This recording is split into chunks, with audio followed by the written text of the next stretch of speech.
Dr. Jennifer Thomas, thank you so much for being here with us today on the RevRx Podcast. What a privilege it is to have you here on the show. Hey, Chad. It's good to be with you. Thanks for having invited me. Yes, ma'am. I'm a big fan of your work. You have co-authored several books with Dr. Gary Chapman, who is also one of my relationship heroes. You guys are instrumental in both my life and the lives of others that I impact through marital counseling and that kind of thing. So I'm really excited to have you here. But before we get into some of your works, I'd love for you just to introduce yourself to our audience, help us to get to know you a little bit better. So I'm a psychologist in North Carolina, and I used to do private practice, and then I've had a couple of book projects that have come along, and I ended up shifting into leadership consulting. So now I'm talking with people one-on-one as they're working as managers or C-suite executives, and I'm trying to help them with their relationships in the workplace.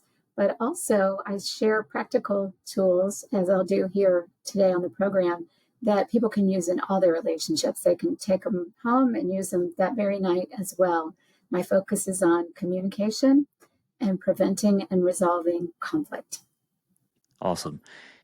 Big, important topics in our lives. And so jumping right into that, you are a thought leader and an expert in those areas. Is there some experience you had in your life that kind of drew you to that? I'm just kind of personally interested to see what drew you to conflict and conflict resolution and apologies. What was that aha moment for you that led you that way? There were a couple of things.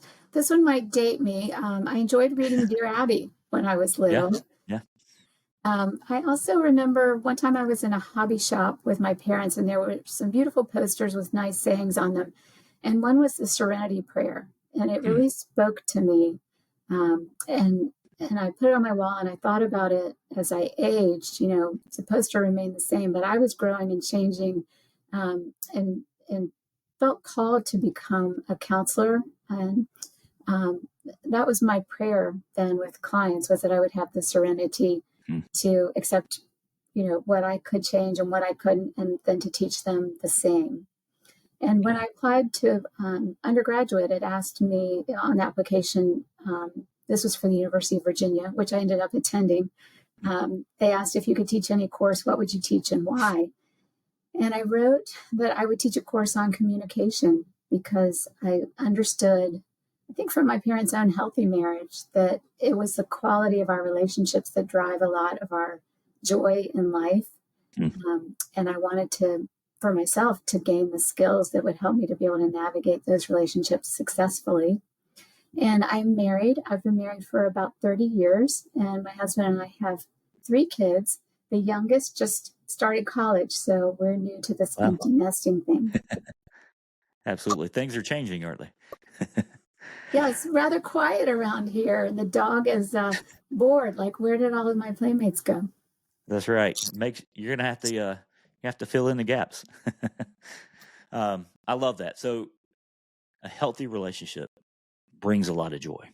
All right, but there's this concept of conflict that tends to come into our relationships. I've heard it said conflict is inevitable, and perhaps that's true. But what is your perspective on conflict? Is conflict always a bad thing? Are there any situations in which conflict may be healthy or bring about good changes in our relationships?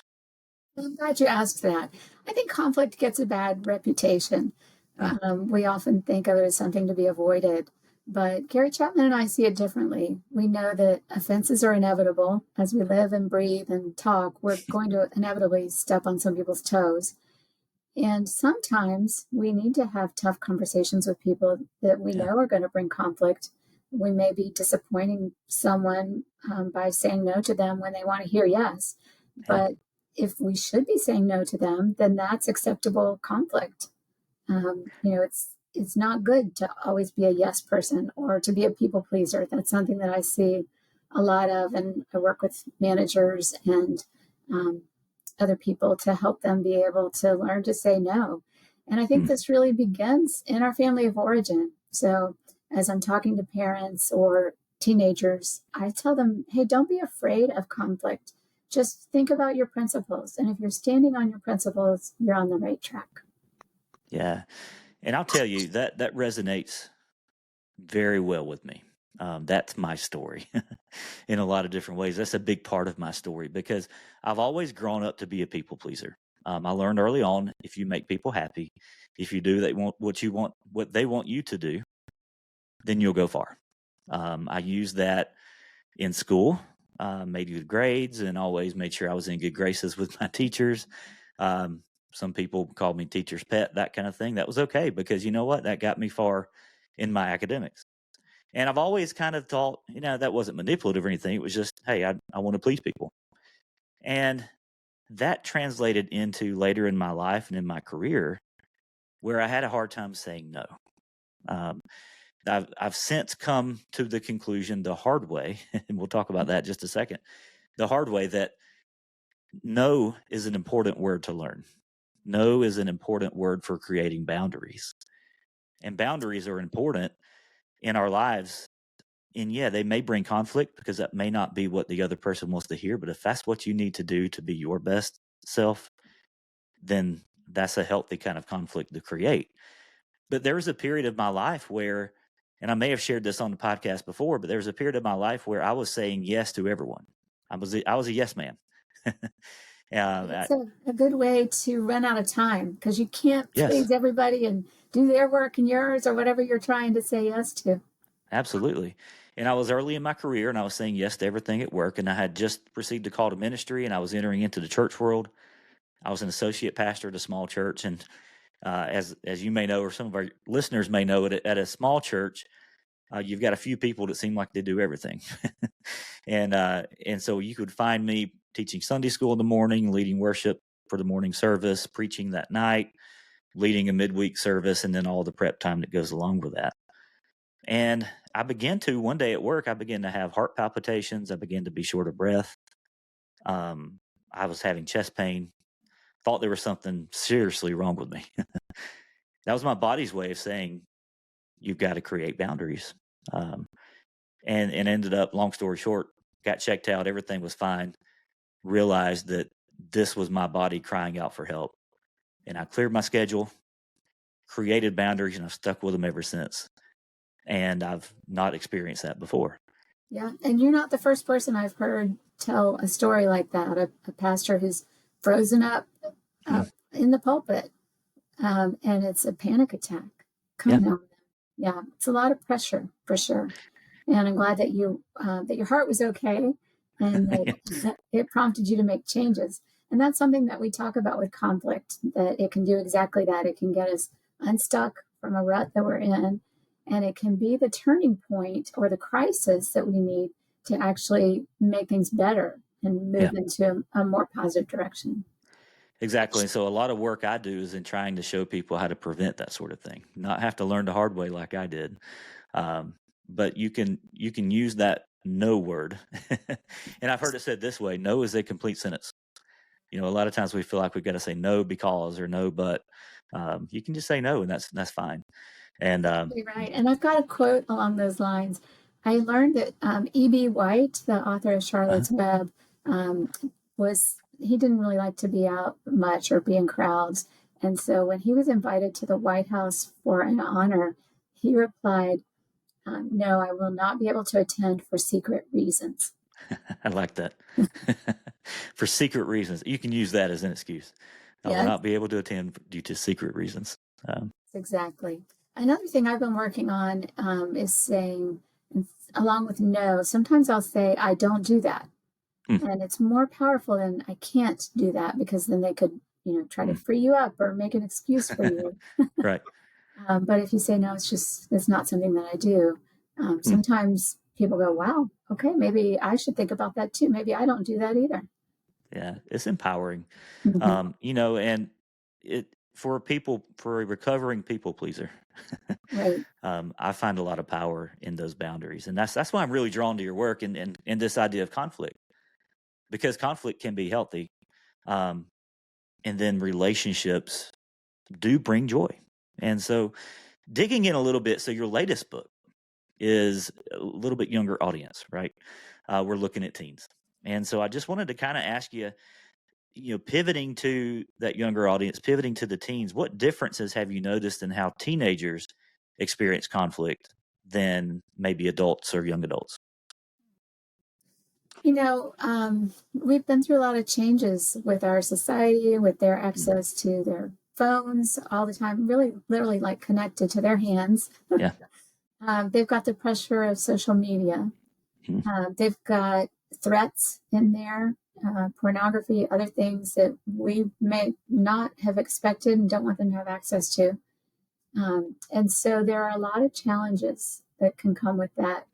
I see teenagers who are depressed because of the power of friends and people posting, we're at this party and all those pictures are up there. Yeah. When you or I were teenagers, we might have had a sense that some things were happening that we weren't included in, but we didn't have to look at pictures or videos of Mm. it happening without us. And then those situations lead to their own kind of conflicts. So, um, someone might confront another friend, like, "Why wasn't I included?" For example, and they that could lead to an argument. And what we're doing in this book is we're talking about how do you keep it from becoming something that's escalating quickly? How do you keep it about the topic on hand and not throw in everything but the kitchen sink? And when needed, how do you apologize in a way that's going to speak to the other person? Yeah. And in the book, you talk about anger too, right? And um, we think of anger. Anger has kind of a negative connotation. We think about anger. We think about anger problems. We think about anger management. But and I actually taught on this recently at church. Anger itself is not necessarily a bad thing. We know that Jesus experienced anger in the Bible, and so can you talk to us a little bit about that? That feeling of anger, and with these teenagers that may be facing the conflict that we just talked about, and there's just drama going on, right? I mean, that's just kind of the stage that they're in. How do they deal with that anger? And then what are some ways to think about that? Glad you brought this up because one thing that we say is it's never wrong to be angry about what angers God. And Mm. so my co-author Gary Chapman and I have spent time writing about this and talking with teens. And what we say is it's important to recognize your anger. Don't just stuff it down because then we all know it's going to explode, probably Right. when you least expect it and maybe on the wrong person. Yep. It's more likely that you're going to go off on someone in your family, someone who loves you and who you trust that they're not going to abandon you if you show your anger. And so we encourage people to turn to someone who they can trust if they've got a lot of anger and talk about the situation. We don't need to navigate all of this alone. So turning to a trusted pastor, coach, parents, other respected adults, and then also making sure that you have friends who have a good head on their shoulders. Mm. Just yesterday, I was visiting my college student, and he said that he had gotten a text from a friend from high school. The friend was about to break up with his girlfriend after a pretty long relationship, and so they were messaging back and forth about that. And then just a week later, this friend, they were texting on some other topic, but the friend said, "Hey, dude, do you think it's too soon for me to post a picture with this new friend that I have? She and I might start dating. We have a lot of shared connections. But we haven't been dating already." And my son said, "Absolutely not. It's it's way too soon." Yeah. And that's the kind of thing you want. You want a sounding board and someone who's not always going to say yes, but who's going to say, I think that's going to shoot you in the foot. Hmm. That's the kind of person you want to keep around. And friends should be people who treat us well. If you have friends who treat you like an enemy, you may want to be looking around for some other friends. Yeah. So I encourage people to look into to say, do I have satisfying friendships right now? And if not, what do I need to do differently? That hits me on a couple of levels. Maybe we can unpack that a little bit, but yeah, you're exactly right. Thank God for truthful friends. Um, we all need somebody who can speak truth into our life. Um, not just surround ourselves with yes men, right? Yes people. People are just going to agree with us no matter what. We need someone that's going to say, no, that's That's crazy. Don't do that. Right. That's not going to end well because let's face it, especially in those teenage years. And I look back to my teenage years and I'm thinking, man, what was I thinking? And the truth was I probably wasn't, or at least not very completely. But yeah, I look back on some of the things and I'm like, I wish somebody had told me not to do that. We need people like that in our lives. And if we look around and we realize, I remember being, and I wasn't quite a teenager, I was in elementary school, and I had a group of friends. I remember that we would sit, I'm in rural Georgia, big hunting area around here. And I hunt today. But back then when I was a kid, I didn't hunt when I was like 8 years old. I had friends who did. And they would sit at the lunch table. And I remember this vividly. I'm 41 years old now, and I remember this vividly. 30-something years ago, we would sit at the lunch table, and they would ask me, what kind of bullet does this gun shoot? And I would say, I don't know. I don't have a gun. I don't do that. And they would just all laugh at me. Those were my friends, right? They weren't life-giving friends. That was friendship at the expense of the person's emotions and feelings. And so I knew something in my little 9, 10, 11-year-old heart that wasn't right. And I began to make my way and find some better friends, and I did. And I found some friends who accepted me, and I found some friends who gave me their time and their energy, and they wanted what's good for me. But sometimes we find ourselves in those places where the friends that we're around, they're not really and truly doing anything for us. And so I think that's wise. What would if we find ourselves in that situation, either as teenagers, young adults, wherever we find ourselves, what are some things we can do to kind of end those relationships or move towards some healthier relationships? Yeah, so the first step in any problem is to recognize that you've got a problem. That's what we've been talking about. Yeah. Another sign that you've got a problem would be if people are laughing at you, not with you. Big difference. Yeah, big difference. I used to date someone where I got that feeling that there was a lot of laughter going on, but I was the butt of too many of the jokes. And I decided that wasn't going to wear very well in the long term. That was going to get old. Sure. And so I began to look around. So that's the first step. Figure out, okay, I've got a problem here. And then if you want to make changes, how do you do that? Some people can do it just within themselves. They can just set a new direction, a new intention, and they're off and running. Other people will need the encouragement of some of those trusted advisors or friends that we've talked about. But someone to whom you can say, you know what, I don't think the situation that I'm in is the best. And often we may be blind or nearsighted about our own problems. But if you ask the people who are close to you, what do you think about my relationship? What do you think about this friendship? They may have a lot better clarity. So just being open to their advice and asking them can be really an interesting way to get feedback. And then I would say last, look at your schedule. See, are you full of activities? And if so, are they the kind of activities and groups that you want to be involved in?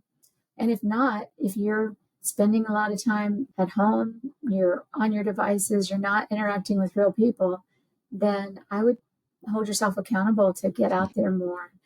Find a youth group, find an active group, maybe it's some kind of sport that you enjoy, so that you're, for teenagers, you're building that resume or application for the future, but you're also stretching yourself socially.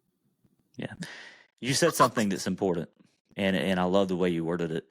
If you're not talking to a real person, that's a real common problem today, isn't it? That's an issue to where we're more connected than ever, but we're increasingly isolated and lonely. Can you speak to that a little bit and the issue that our teens and young adults face today? Yeah, so I'm both a clinical psychologist and a community psychologist. And the community part is more focused on culture and what we've been through as a society. And for us, we've all been through a pandemic. And for today's teenagers, that happened at some very formative time socially. Sure. And so they may not be as comfortable talking to other people as we as adults are. They don't want to pick up the phone and call people. They don't want to knock on someone's front door. They'll text them and say, we're out here. You come on out. And I saw a meme today. It's geared towards adults, but I think it's true for everyone. It was 5 women on the sidewalk in New York, and it said, get off of your group chat and get with your real group. Yeah.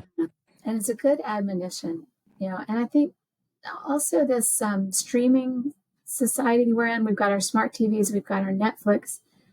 I worry some about, we're not going out and being with other people as much, unless it's like a watch party. But thinking about how much of the time am I just doing this? And maybe it's because it's easier, and maybe because there's not conflict there, which brings us back to this topic of the conflict's inevitable. If I mess up, how am I going to fix it? And what are the tools for doing that? Yeah. One of the lines, I think it's on your website, I found this, and it said, one of the things you like to help people do is to know what to say in any situation. And I love that, because it's in those conflict moments where we're like, I don't know what to say. I don't know how to handle that. And you help us through that process. And so thank you for the work you're doing. It's much needed, and it's very important in our world today. And one of the areas I think that we need maybe the most help with is this area of apologies. You mentioned earlier about, apology is part of that reconciliation process. It's part of the conflict process or conflict resolution. You have co-authored a book with Dr. Gary Chapman on the apology languages. And I have found that resource incredibly helpful. I shared with you offline, but I was doing some marriage counseling with a couple, and the guy was just like, I said, I'm sorry. And I'm like, okay, well, that probably wasn't accepted very well. So I began to kind of do some research. Well, there's got to be something out there about this and about how to apologize well. Lo and behold, Dr. Jennifer Thomas and Dr. Gary Chapman have this whole resource, and there's on the website, the Love Languages website, and then you have a book, that, of course, as the resource. But thinking about, okay, it's not just saying I'm sorry, but it's apologizing in a way that's going to actually reach that other person. Can we talk about that just a minute? Because I find that fascinating, because I've always thought apologizing was just, like I'll tell my kids are 4, 6, and 8. So it's all kinds of fun at my house. Yes. And so, but, one of them will hit the other one or do something. I'm like, well, go, I know it was an accident, but go tell them you're sorry. And they'll go, oh, I'm sorry. They're not real thrilled about it, but they're going to say the words. And that's kind of, I'd like to teach them better, number one. But then 2, I know that there's all kinds of people out there that aren't real sure how to best apologize. Can you help us think about that as we think about conflict, and then maybe specifically as far as teens? So the project came out of my own marriage. I was like the guy in your office where I made a mistake one night and I said to JT, I'm sorry. And I thought we would move on, but he was left feeling like many of us do. And give me something more here. And I could tell he was really frustrated. And so I asked him what was wrong. And he said, well, I just wish you would apologize. And now we've got 2 people who are upset because I did. I said I was sorry, and he ignored me. Yeah. But I got curious, and I asked him what he wanted to hear. And at this point, I invite you and your listeners to think about, well, what would he have wanted to hear? Because chances are that your answer will reflect your apology language. And so I realized it's kind of like the love languages, where we have our script of what counts for us. But if we don't say it or do it the way they want, we're going to miss it with each other. Yeah. And in JT's case, he wanted to hear me say I was wrong. And so I said, okay, I was wrong. And in my head, I'm thinking that's kind of what I meant as a synonym for I'm sorry. But in his mind, it's very different, because I can be sorry without accepting any responsibility. And it does often go back to our family of origin. And the challenge is we grow up, we date, marry, work with people who had different parents. So in one family, like your family, saying I'm sorry might be perfectly acceptable. If your child grows up and gets married to someone whose parent would say, well, I'm sorry isn't enough, then that feels like a slap on the face, because here I said the magic words. I'm supposed to be out of the doghouse. But what we're sharing in our book, The 5 Apology Languages, is that people have different magic words. And we've done some research to look at what are the different things people want to hear. And no, we weren't looking for the number 5, but it was interesting to find that the answers of what people were looking for actually fell into 5 categories. And the first 2 are the biggest buckets. I've covered saying I'm sorry and saying I was wrong, but I'll run through the others. Sure. So for some people, they would listen to all of that and they would say, talk is cheap. I want you to do something to make it up to me. And so we call it our 3rd apology language is making amends or making restitution. And then some people would be content at that point. But other people would be saying, well, I'm not sure that if you're going to stop doing this or if you're going to keep doing it again next time. And so for that person, part of your apology is letting them know if you put something in place in order to prevent it from happening again, if you created some guardrails or set some reminders so that the system is actually changing and improving. And then our final apology language is actually a question. And we found that only about 3% of people really want this, but for them it's very important, and that is the question, will you please forgive me? And with that, it's important to not be demanding, to not ask for it right on the spot. But I analyzed celebrity apologies and sports hero apologies. And I remember Lance Armstrong used this one pretty artfully in his apology when he acknowledged his doping. He said, I hope my fans can someday find it in their hearts to forgive me. And that's the kind of thing you can say without being controlling or demanding forgiveness right then. But to ask for forgiveness is kind of like bending on one knee. And it's scary for some people because you're putting the control of the relationship in their hands. But that's also what makes it so powerful. So those are 5 different ways that we can tell people, oh, my bad. I want to make things right with you. And I encourage everyone who's listening to go home today and talk to the people who are closest in your life. Of course, we have a paper and pencil test in the 5 Apology Languages book, but you can just ask them a couple of simple questions. I recommend asking, when you hear a really good apology, what makes it so good? And then the opposite, when you hear an apology that stinks, what's wrong with it? Yeah. And that's so important because when we think about reconciling our relationships, it begins with that apology. And if that apology, if one person feels as though they've apologized appropriately, but the other person has a different apology language, then they feel like they've never been apologized to. And so you have this unspoken tension, this conflict that has arisen in the midst of conflict. And that's just a bad combination, it seems like. That's right. And so as we talk to parents about how to teach their kids to apologize, we encourage them to teach all 5. And I also have thought about, well, what about the phrase, I apologize? Where does that fit in all of this? And where I've landed is that it's a good lead in to any apology. It gets their attention. It lets them know that you're not planning to spring the buts and the wells and the, if I offended you. It shows that you're about to accept responsibility. But in and of itself, it's not an apology. You'll need to use 1 or more of the apology languages with it. Right. That's really good. I'm interested to see, when did you tie this together with Dr. Chapman's love languages? How did you make that connection? I knew him a bit through networking.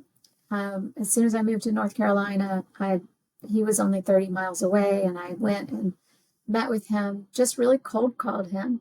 And I found him to be very supportive and helpful, and he referred clients to me when I was in practice. And the agency where I worked was a nonprofit that was set up by 3 churches, and he was one of the key people in that, where his church helped. And one thing I liked was that the 3 churches were not all from the same denomination. So it was a multi-denominational effort among Christian churches. Awesome. Yeah, so when I had this situation with my husband and I realized that I was missing it with my apologies, we were volunteering at our church as marriage mentors, and we happened to be teaching that very weekend. So I thought it would be good if we worked out that argument before we went to teach. Sure. And once we figured it out, I said, okay, note to self, this guy did not come with an instruction manual, but Mm. I want to remember what I just learned because it really made the tension go away.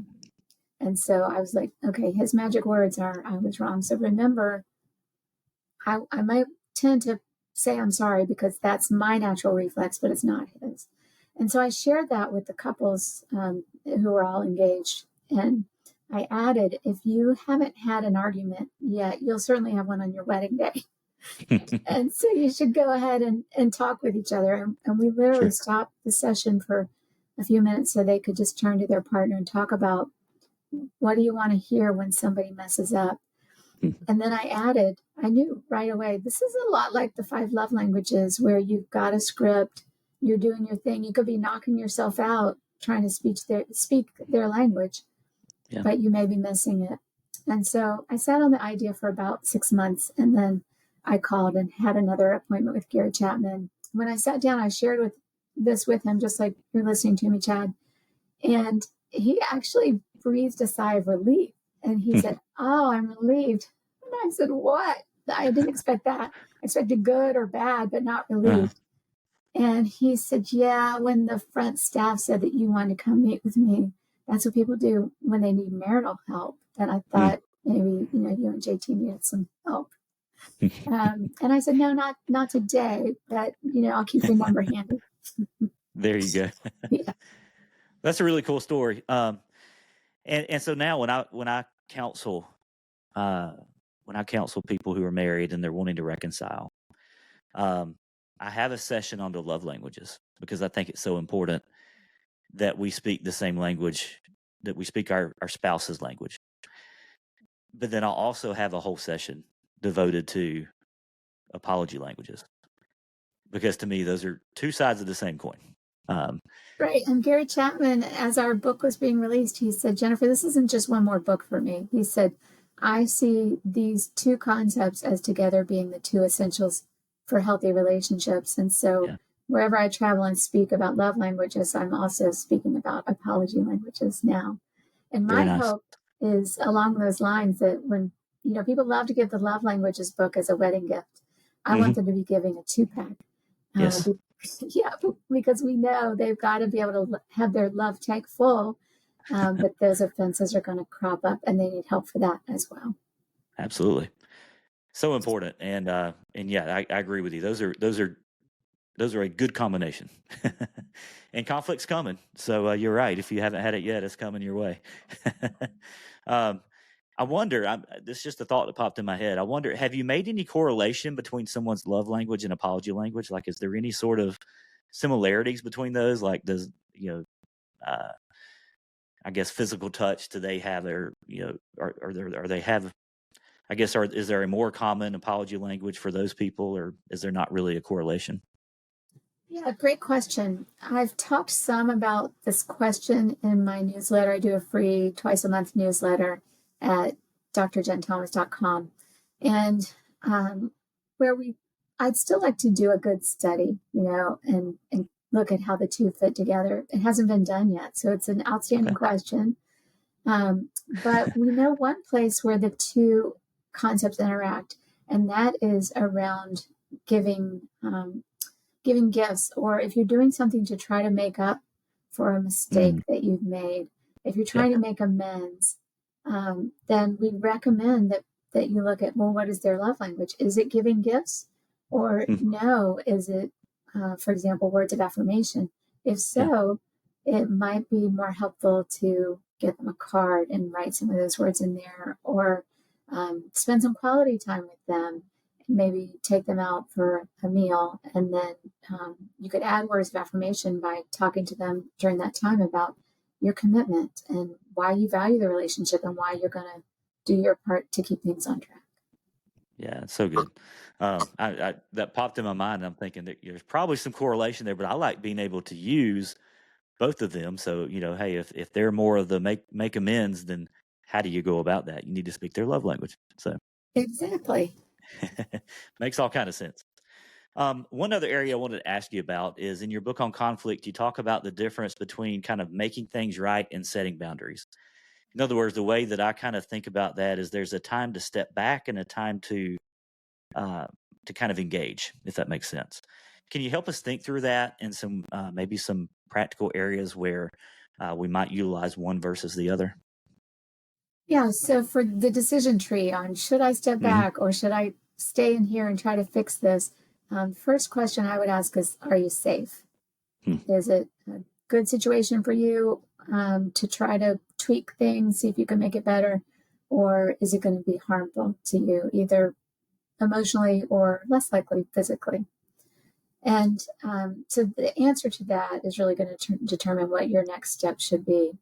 But if you're committed to staying and trying to work things out, I do like the idea of telling people that you're committed and why. Hmm. Um, on the other hand, since this is geared towards teenagers, I want to say don't commit too early. I actually had in my head that I was going to marry a different person than my husband. And luckily, we didn't get engaged. So it wasn't all a whole lot to go through. But I had to kind of untangle in my mind some of the path that I'd gone way out of limb that I shouldn't have. Sure. Um, and so, don't act like you're married or pretend in your head that you're married when you're not. And if you don't like the way someone's treating you, then I would say cut your losses. But how can we do that in a respectful way? Um, and here I think it's important not to ghost the other Hmm. person. I've been ghosted. I Yep. don't like it. It feels Hmm. bad, number one. And number two, it's a huge waste of time Yeah. because, if you've been through it, Chad, you don't know if they're getting your messages or not. And so you may end up spending time repeating, trying to reach out to them when they're never going to answer you. So, Not to mention the overanalyzers like myself. yes, My that's brain's just yeah, I can't handle right. that. Yeah, the mental trip is it's Yeah. real. I've been there too. I've been where I noticed the shower was a hard place for me, and Yeah. it's because you don't have the podcast going or people Yep. talking to you. You just got your own thoughts. And I like that quote, don't let people live rent free in your brain. Hmm. I've definitely been there Yep. and done that. So for your listeners, okay, I got someone living rent free in my brain. How do I handle this conflict that's there? Um, Lots of different avenues, lots of different scenarios, but one is maybe if you're trying to defend yourself or do image management, it can be helpful for Christians to think about, well, I've been misjudged here, but I'm not the only one who's ever been misjudged. Hmm. Yeah. Like if Jesus is your role model, you can think about, well, he was misjudged Yeah. extremely. And so I also like the quote, what other people think about me is none of my business. Mm. That can help people get unlocked from having them living rent free in your brain. Sure. But at the same time, I might be speaking to someone who avoids conflict too much. And Yeah. so I would say to them, don't be afraid to talk about the hard things and to say, something hasn't felt right lately. I'm getting a vibe from you that I don't understand. And here I want to pause and say, be careful not to accuse them of anything or saying that they need to change because it's possible that I'm reading the situation wrong or that Right. I'm coming across the same way to them. And so I do encourage people, if they're going to confront someone, to actually start with some questions like, Mm. is it just me or is there tension between us? And then if they agree there is, then maybe asking, well, I'm not I'm not positive that I know what the cause is. This is what I've observed on my end. Do you agree with that? So see if they agree about what the problem is before you jump to, well, here's the solution. You need to do this or that or stop doing this or that. Um, because then you can get into an argument when they don't even agree about the facts with you. Right. So pause over here and say, this is what I'm seeing. Am I right? Am I remembering that the same way that you remember it? Then you've got a much better foundation for working through the conflict productively. That's so important. And as I've gotten older, I feel like I've gotten better at that. But I think back to my teenage years, and I wasn't. I'm call it wise, I guess. I wasn't nearly as wise, um, because I would just kind of say, why are you being like this? Well, from their perspective, I'm not being any way. What are you talking about? And so being able to, communicate that maybe there's an issue. But I like how you said it. Do it in a respectful way. What I said before is kind of hostile.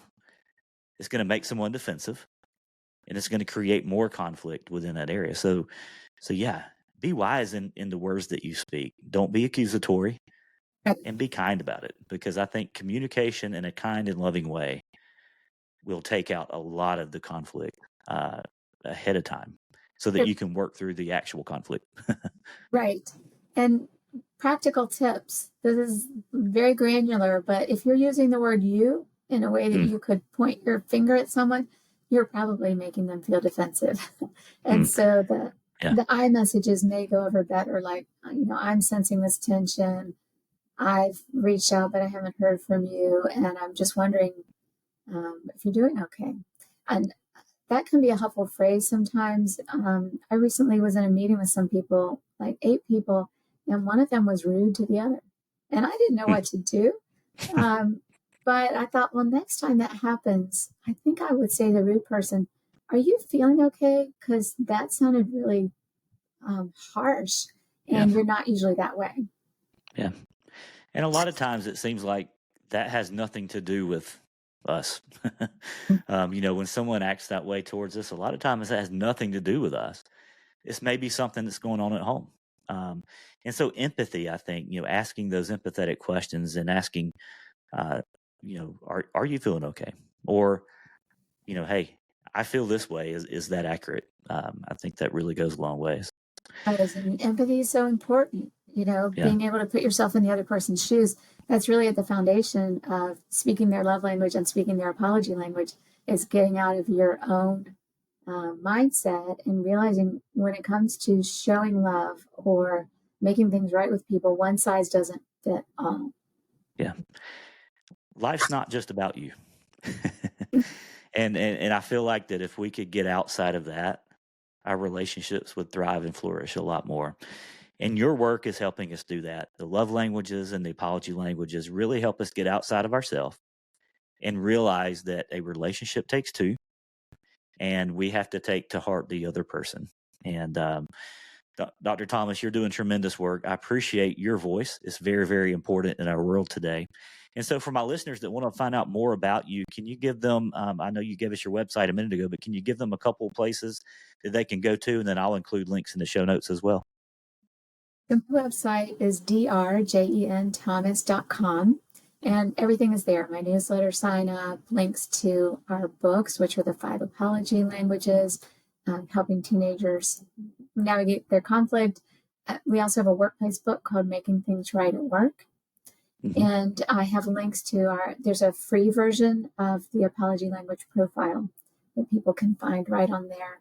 And then I'm on social media. I'm on Instagram and Facebook, LinkedIn. If people want to shoot me a question there, I'm happy to respond. Awesome.